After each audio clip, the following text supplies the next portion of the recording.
एक तो है श्वासों को आते जाते देखना, इसको आप स्वर साधना कह सकते हैं। इसका उपदेश सर्वप्रथम भगवान शंकर पार्वती जी को दिए थे।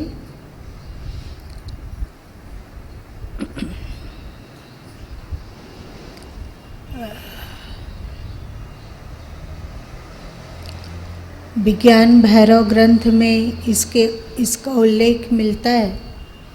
आज के समय में संत लोग उसे थोड़ा और सरल बनाकर प्रस्तुत किए। जैसे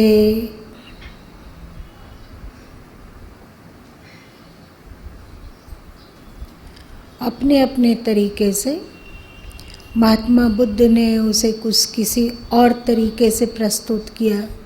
सद्गुरु कबीर साहब जैसे संत कुछ और तरीके से प्रस्तुत किया। सद्गुरु कबीर साहब की ये प्रसिद्ध बानी है कि श्वास श्वास में नाम ले, मिथ्या श्वास न खो, ना जाने फिर श्वास का आवन हो ना हो। श्वास श्वास में नाम लेना, रिलैक्स होकर, कोई गिनती नहीं है, शांति से। आप फुर्सत में हैं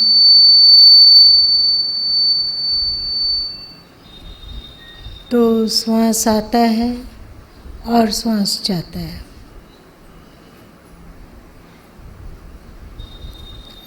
आप यदि श्वासों से जुड़ते हैं तो श्वास लेते हुए भी ईश्वर का नाम और श्वास छोड़ते हुए ईश्वर का नाम, कोई भी छोटा नाम।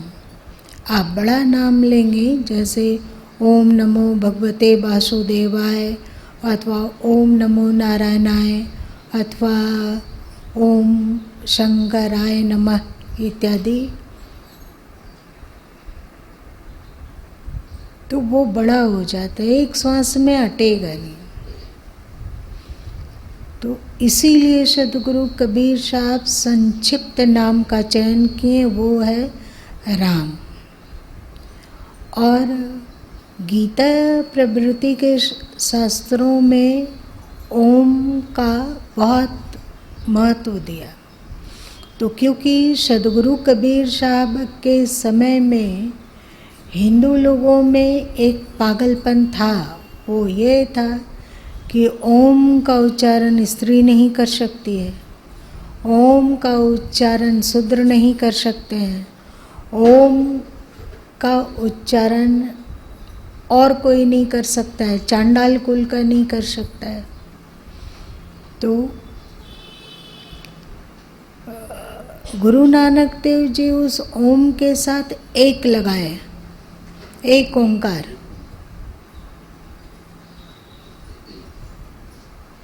पर एक ओंकार को भी जपना आसान है क्या? तो सद्गुरु कबीर साहब और संक्षिप्त किए राम, जिसका कि उच्चारण सभी कर सकते हैं, स्त्री भी, अथवा जिसे जो अपने को शूद्र समझता है अथवा जिसे समाज शूद्र समझता है, वो भी राम नाम का उच्चारण कर सकता है। जैसे एक समय था जब सद्गुरु कबीर साहब इत्यादि का समय था, तो जनेऊ का बहुत प्रचार था। यदि मुस्लिम लोग, मुगल लोग किसी का जनेऊ तोड़ देता तो होता कि वो भ्रष्ट हो गया। जनेऊ स्त्रियां और शूद्र नहीं पहन सकते थे, तो उसके कारण स्त्रियों और शूद्रों में ग्लानि होती थी कि हमारे में योग्यता नहीं है, पात्रता नहीं है, हम हिंदू होते हुए भी हिंदू नहीं हैं। तो वे लोग कन्वर्ट होते थे, है ना। उन्हें बहकाना आसान था, बरगलाना आसान था। तो सद्गुरु कबीर साहब ने उस समय कंठी का प्रचार किया। कंठी तो सभी पहन सकते हैं, चाहे वो स्त्रियां हो चाहे शूद्र हो, है ना। राम शब्द का अर्थ होता है जो सब में रमन कर रहा है वो राम। और एक है जैसे कि चौतीसा में सदगुरु कबीर साहब कहते हैं, कक्का कमल किरण म पावे, ससी विकसित संपुट, खक्खा चच्चा, ये सब जैसे चला, वैसे ही रा शब्द का क्या अर्थ होता है?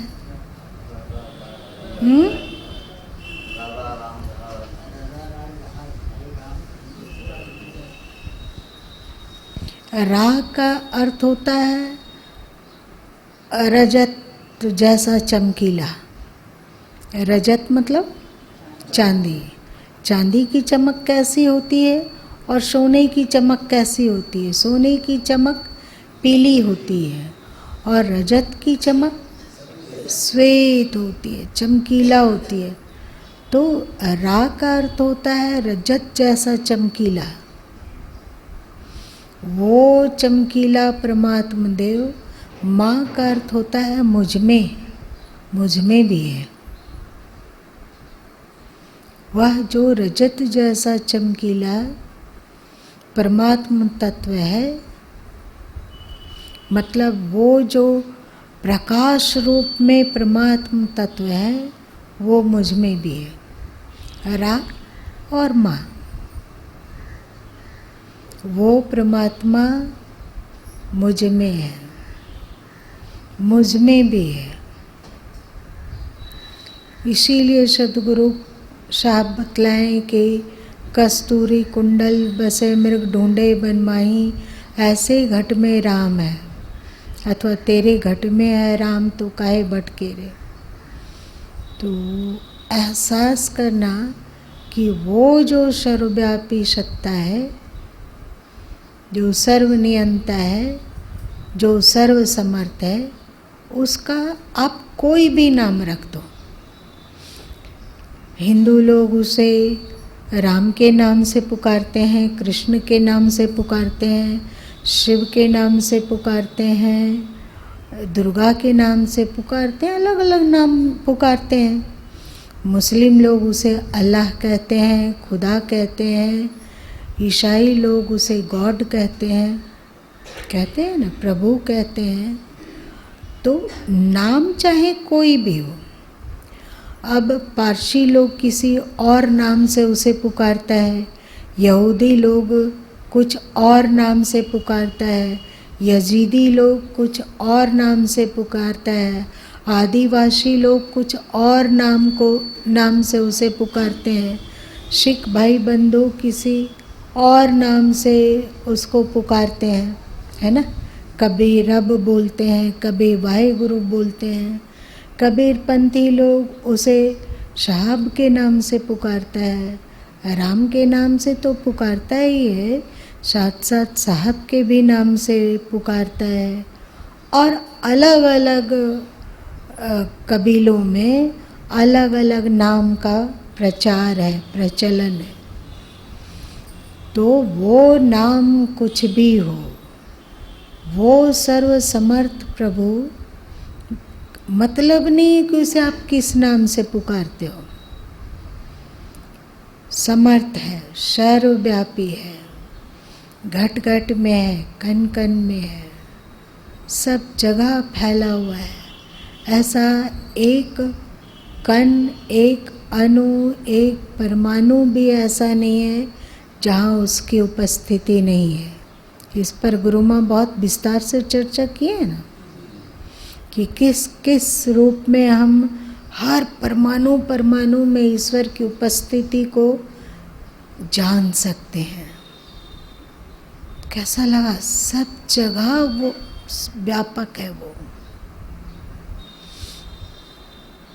और वो परमात्मा, वो सबका नियंता, वो सर्वज्ञाता, सर्वज्ञ, सर्वसमर्थ परमात्मा हमारे भीतर भी है।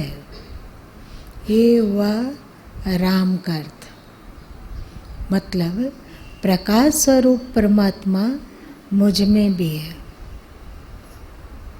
मेरे में भी है।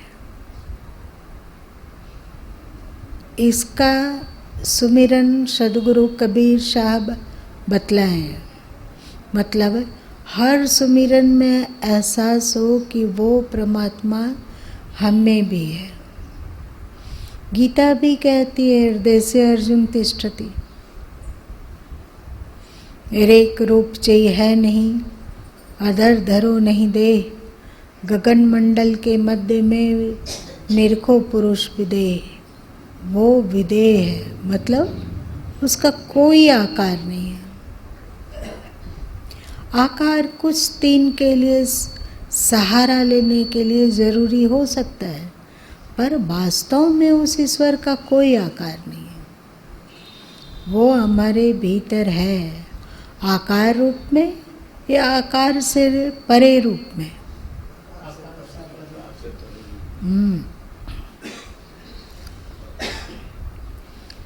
तो सदगुरु कबीर साहब बोले, श्वास ही श्वास संभारता एक दिन मिलसी आए।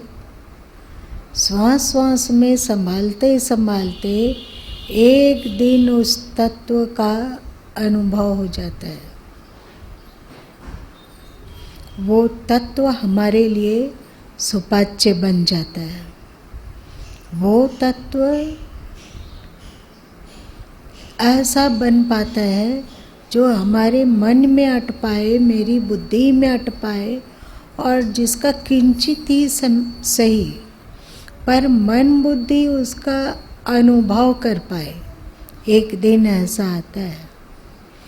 इसी सुमिरन को सतत करते रहने से एक स्थिति ऐसी आती है कि जब ये सुमिरन भी ठहर जाता है, मतलब बंद हो जाता है, और व्यक्ति मौन में प्रवेश करने लगता है। गांधी जी के द्वारा लिखी हुई एक पुस्तक है राम नाम। गांधी जी की लिखी हुई एक पुस्तक है राम नाम, शायद इन लोगों के लाइब्रेरी में होगा। तो उस राम नाम में वे लिखते हैं कि राम संजीवनी बूटी है, और राम का सुमिरन करते करते एक ऐसी स्थिति की गांधी जी चर्चा करते हैं जिसमें नाम भी खो जाता है। नामी का एहसास होता है पर नाम खो जाता है, मतलब मौनता आ जाती है।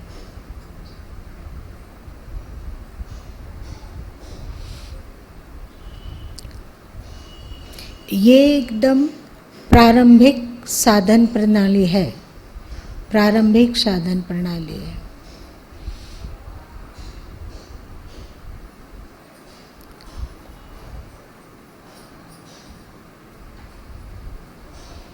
जब आप किसी कार्य में व्यस्त नहीं हो,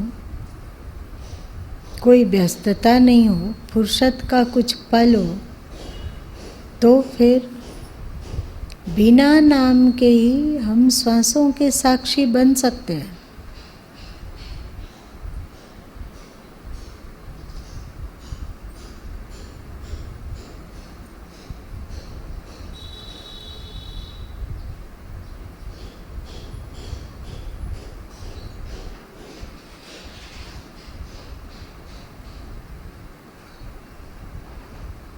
बन सकते हैं। श्वास लेते हुए और श्वास छोड़ते हुए नाक के अंदरूनी झिल्लियों में कैसा अनुभव हो रहा है उस पर भी फोकस कर सकते हैं, है ना? उस पर भी फोकस कर सकते हैं।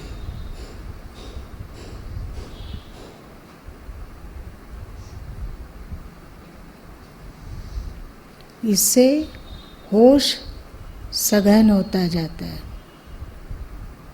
होता है होश सघन होता है।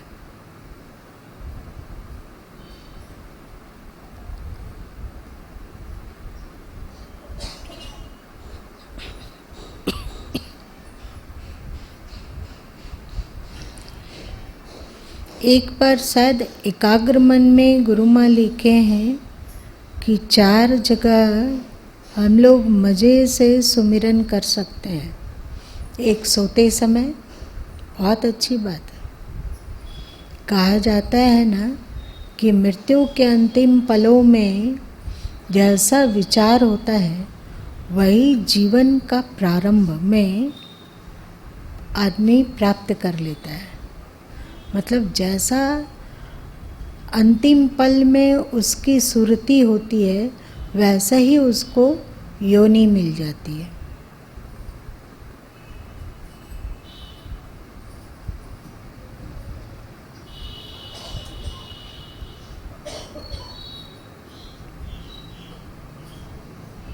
और आप देखेंगे कि रात में हम लोग जब सोते हैं, जिस विचार को करते हुए सोते हैं, सुबह सुबह सबसे पहले वही विचार दिमाग में आता है। आप लोग कभी अनुभव किए हैं? जो भी अंतिम विचार होता है वही सवेरे भी होता है। तो नींद के समय में हम जो मन में डालते हैं वो मन उसी का मंथन करता रहता है रात भर। बड़ा पावरफुल साधन है कि रात के शयन के समय में थोड़ा होश पूर्वक चारों ओर से मन को समेट कर नाम में डूब सके।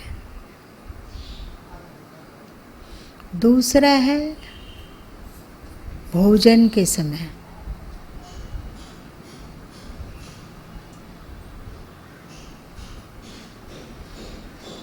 भोजन के समय यदि थोड़ा चौकन्ना होके भोजन किया जाए तो उस भोजन के अणु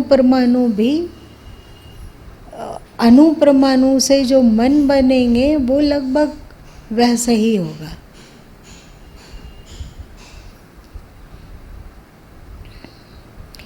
तीसरा है फुर्सत के पलों में। आप लोग को कभी फुर्सत का पल मिलता है कि नहीं? मिलता है फुर्सत के पलों में। और चौथा है किसी सुरक्षित स्थान पर चलते हुए। सड़क में चलते हुए तो नाम में बहुत नहीं डूबा जा सकता है, लेकिन अपने छत पर टहल रहे हो अथवा कहीं ऐसे जगह टहल रहे हो जहाँ पर बहुत ज़्यादा खतरा नहीं है, तो आप आँखों को बंद करके सुमिरन करते हुए श्वास से जुड़कर अथवा हर कदम में सुमिरन करना होश पूर्वक।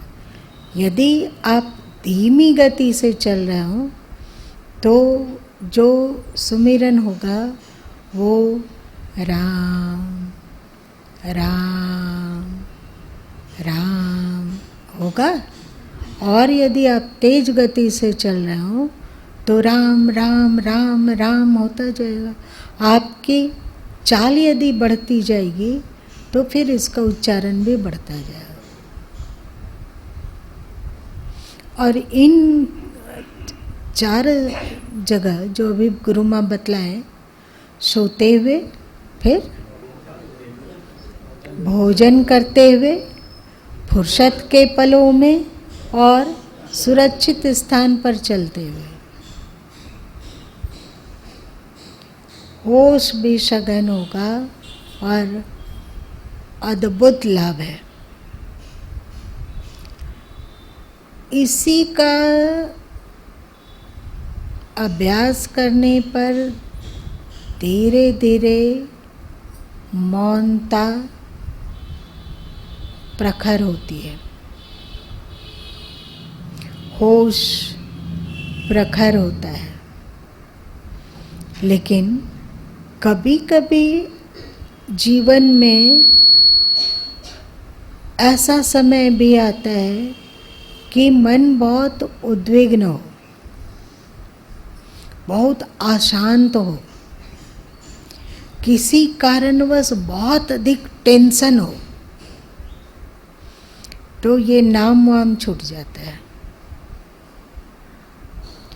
तो इससे कोई और स्थूल साधन उसमें है कि आपको जो आकृति,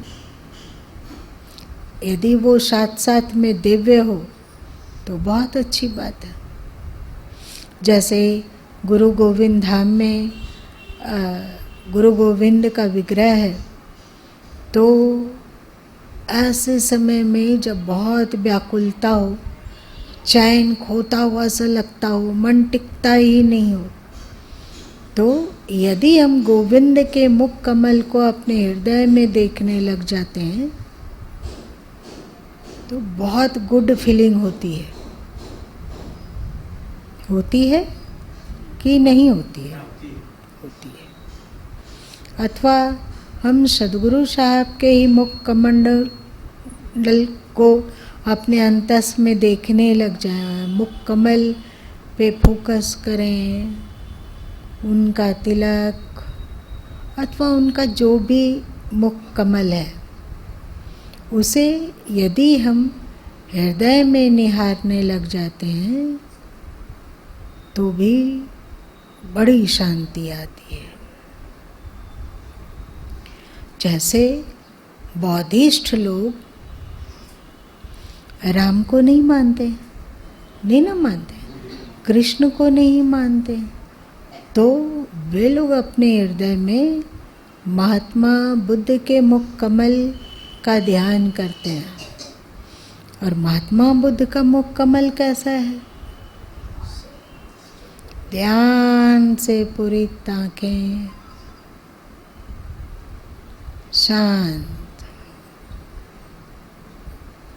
तो ऐसों का मुख कमल, महान आत्माओं का मुख कमल हम अपने अंतस में देख सकते हैं।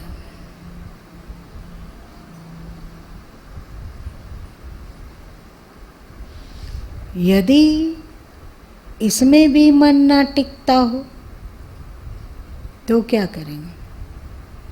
यदि इसमें भी रस ना मिलता हो, इसमें भी मन ना टिकता हो, तो जानिए कि आपके भीतर कुसंस्कारों और कचड़ा का भराव बहुत अधिक है। तो उसको साफ करने के लिए फिर क्या करोगे? सत्सेवा और सदकार्य आ गए। सेवा और सदकार्य हम लोगों के अंतरात्मा का साक्षात करने में 3 ही बाधक है। वो है मल, विक्षेप और आवरण। मल मतलब कचड़ा, गंदगी। हमारे भीतर यदि कचड़ा भरा हुआ है तो ना हमारा मन एकाग्र होगा और न ही जो हमारे स्वरूप पर पर्दा पड़ा हुआ है उसे दूर किया जा सकता है। तो इस कचड़े को साफ करने के लिए श्री कृष्ण भली भांति निष्काम कर्मयोग बतलाते हैं ना। यज्ञार्थ कर्म मतलब सेवा कार्य, और वो सेवा कार्य में भी चौकन्ना रहना है। उस सेवा कार्य से आपको अधिक से अधिक लाभ मिले, इसके लिए आपको चौकन्ना रहना है। क्या चौकन्ना रहना है? कर्तापन का अहंकार ना हो। जो कार्य हम कर रहे हो वो राग द्वेष से प्रेरित ना हो, और क्षमता हो, और लोकहितकारी हो। ऐसा उसको निष्काम कर्म नहीं करेंगे कि ठीक है हम अपने लिए नहीं कर रहे, दूसरे का सिर फोड़ना चाहते हैं, इसमें तो हमारा कोई स्वार्थ नहीं, बस हम फोड़ रहे हैं। ऐसा नहीं, लोकहितकारी हो। लोकहितकारी कार्यों को जब कर्तापन के अहंकार से मुक्त होकर किया जाता है तो वो निष्काम कर्म बन जाता है। इसी को श्री कृष्ण गीता में कहीं कहीं यज्ञार्थ कर्म कहते हैं और कहीं कहीं शास्त्र सम्मत कार्य कहते हैं, क्योंकि श्री कृष्ण को लगा होगा कि लोगों को निष्काम कर्म का तो उपदेश दिया जा रहा है, अब ये मनमानी कोई कर्म करना शुरू ना कर दे, तो इसलिए उन्होंने कहा शास्त्र सम्मत कार्य हो। शास्त्र किसको माने? शुरू में गीता है, अथवा जो पहुँचे हुए संत हैं कबीर, नानक इत्यादि, उनको हम शास्त्र मान सकते हैं, उनकी वाणियों को। और यदि नहीं समझ में आता हो कि हम कहाँ किसको शास्त्र माने, तो आप गीता को शास्त्र मान सकते हैं। आप गीता महात्म्य में भी क्या कहते हैं? क्या बोलो? किम शास्त्र विस्तरे?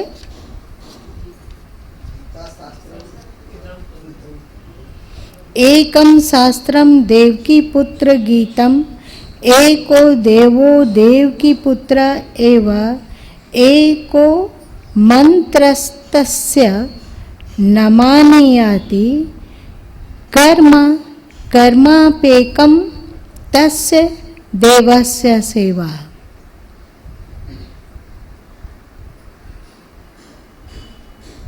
एक ही शास्त्र है। गीता से जो मिलता जुलता हो वो सब स्वीकार है, वो सब शास्त्र है। जो गीता किसी और दिशा में ले जाना चाह रही हो और कोई शास्त्र किसी और दिशा में ले जाना चाह रहा हो तो उसको छोड़ देना चाहिए। शास्त्र सम्मत सेवा, निष्काम कर्म, कुछ कार्य प्रतिदिन ऐसे हों जो निष्काम हो। इससे आपके भीतर का कचरा साफ होगा।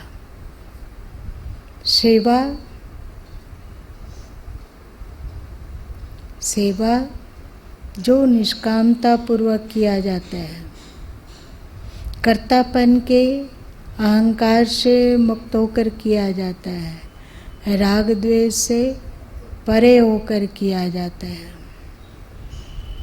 और जो शास्त्र के अनुकूल हो और जो लोक हितकारी हो।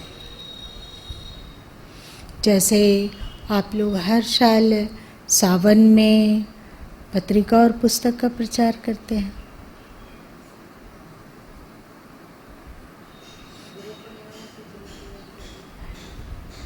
तो क्योंकि गुरु माँ चाबी नहीं भरे,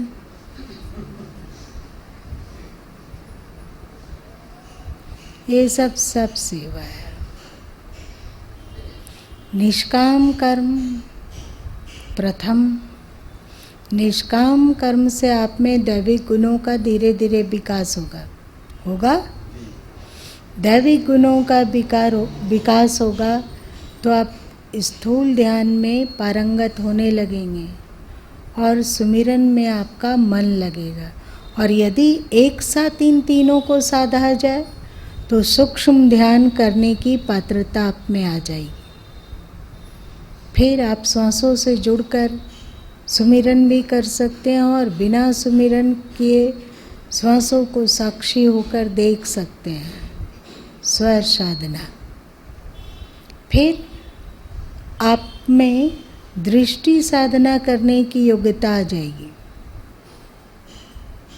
जिससे आपकी दिव्य दृष्टि उन्मिलित होगी।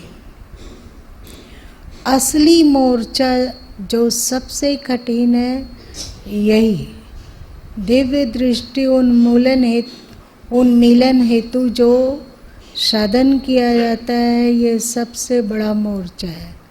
अभी तक तो कुछ आधार था ना, चाहे श्वास आधार था, चाहे नाम आधार था, चाहे सेवा आधार था, चाहे स्थूल आकृति आधार था। अब जब हम लोग दृष्टि साधना, दिव्य दृष्टि साधना करने लगते हैं तो ये महासूक्ष्म अति सूक्ष्म हो जाता है। ना यहाँ कोई आकार है, ना रूपरेखा है, ना ही कोई आधार है। बिना आधार का शून्य में टिकना है।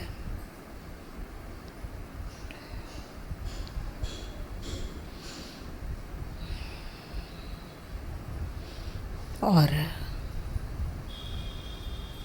बताइए, कभी कभी आंधी ज़्यादा आती है और कहीं कहीं आंधी ज़्यादा आती है किसी किसी स्थान पे, किसी किसी स्थान विशेष पर। इसका क्या कारण है?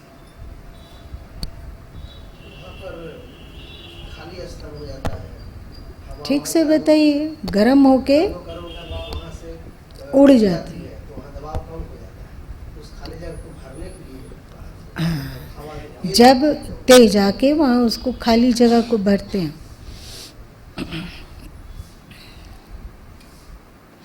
खाली को कुदरत पसंद नहीं करती है, खाली जगह भरता है। और एक बात कि गर्मी के दिनों के बाद आंधी ज़्यादा आती है। बताओ क्या कारण है? गर्म होने से हवा हल्की हो जाती है तो वो ऊपर उठ जाती है, तो नीचे रिक्त बन गया। रिक्त बना तो आसपास की हवा एकदम उस रिक्तता को भरने के लिए व्याकुल हो उठती है और एकदम तूफानी गति से हवा चलने लगती है। वैसे ही जब आपका मन रिक्त हो जाता है, रिक्त, तो उस रिक्त मन, रिक्तता को मतलब शून्यता को भरने के लिए अस्तित्व भागा चलाता है। ना वो किसी के रोके रुकता है, ना टोके से ठहरता है। बस उसे तो उस रिक्त स्थान में जाना है। जो मन को रिक्त करने की कला जान लिया,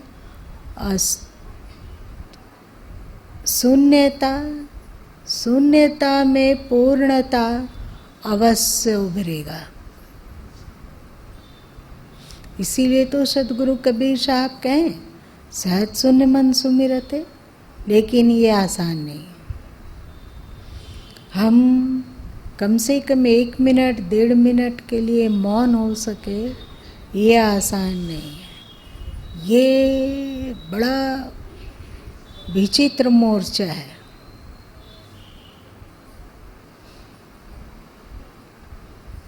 लेकिन यदि धीरे धीरे धीरे बढ़ा जाए तो शून्यता को उपलब्ध होना असंभव होता। तो हमारे शास्त्र, हमारे संत गीता, बीजक इत्यादि क्यों कहते हैं सहज शून्य मन सुमिरते? प्रकट इस शून्यता में पूर्णता तो प्रकट होंगे ही।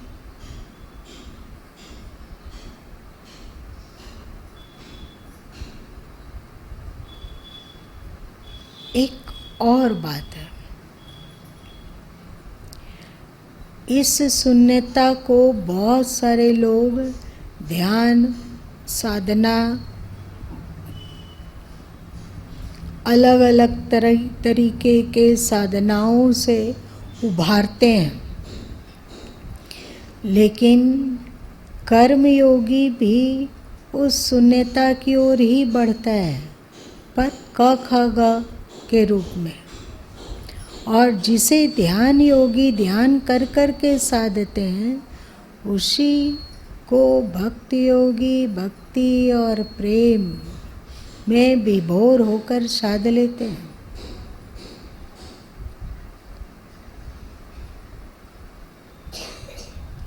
भक्त के वश में जो भगवान कहा जाता है ऐसा नहीं है।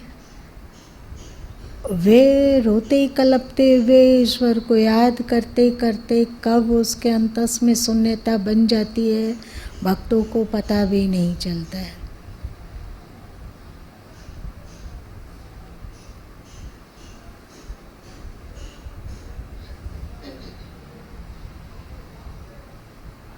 शून्यता मतलब पूर्णता।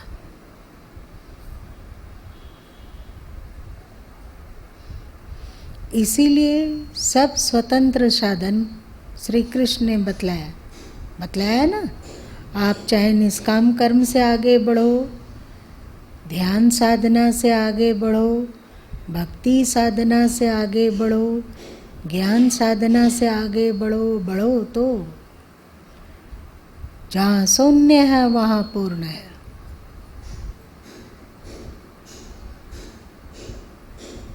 शांगोपांग हो गया और कुछ? क्योंकि हम लोगों की भक्ति कुनकुनी है। हम लोगों का निष्काम कर्म कुनकुना है, हम लोगों का ज्ञान कुनकुना है। इसीलिए ध्यान को भी साथ में रखना होता है और ये जीवन का अनिवार्य हिस्सा है। आप इतने सावधान होकर मन को देखें अथवा दिव्य दृष्टि साधना करें,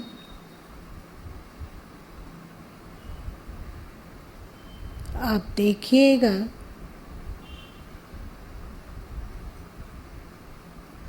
कि भली भांति साधना में स्थिर होने पर विचार खो जाते हैं।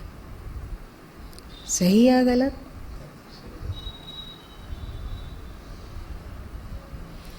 जब इसमें पारंगत हुआ जाता है तो परमात्मा का नाद भी आप में गूंज रहा है। उस नाद को पकड़ने की क्षमता आ जाती है। और जहाँ नाद पूर्ण होता है, मतलब जहाँ नाद नहीं है, निःशब्दता है, वहाँ पर साधक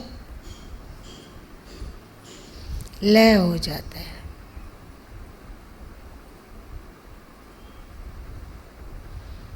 यही साधन पद्धति है।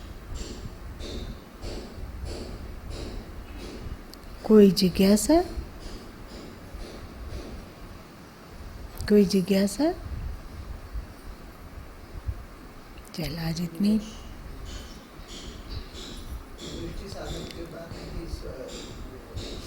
नाद इसके बिना आएगा ही नहीं। आप श्वास लेते हैं, श्वासों में कुछ ध्वनि है, आता है। आसान नहीं आना, आसान नहीं है। आने जाने के क्रम में श्वासों से कुछ कुछ आवाज़ होता है। जब नाक जाम हो, मतलब बंद हो जाए नाक, तो कुछ सुनाई पड़ता है। अथवा जब कफ भर गया हो तो खर खर सुनाई पड़ता है। मरने के समय में भी खर खर सुनाई पड़ने लगता है। पर नॉर्मल स्थिति में श्वास आ जा रहा है, आने जाने के क्रम में कुछ ध्वनि होती है, इसको कहाँ हम लोग जान पाते हैं। जब तक आप दिव्य दृष्टि साधना नहीं करते हैं तब तक नहीं पकड़ सकते हैं। आपके शरीर में रक्त संचालन भी तो हो रहा है, हाथ में है ना, कान से सुनिए। इतनी सूक्ष्म ध्वनि है कि नहीं जान पाते हैं। फिर ध्वनि को पार करने पर जो जहाँ से आदि नाद गुंज रहा है, जहाँ से कि ये ध्वनि उत्थित हो रही है, वहाँ पहुँचे और वहाँ के बाद फिर निःशब्दता में फिर चुप्पी है। पर ये साधन जन्य चुप्पी नहीं है, प्रत्युत अवस्थिति जन्य चुप्पी है। दिव्य दृष्टि साधना में मौन होने के लिए हम लोगों को बहुत हाथ पैर फेंकना पड़ता है। होता है, पर वहाँ कोई हाथ पैर फेंकना नहीं पड़ता है। निःशब्दम परमम पदम। आज यहीं तक रहने दो।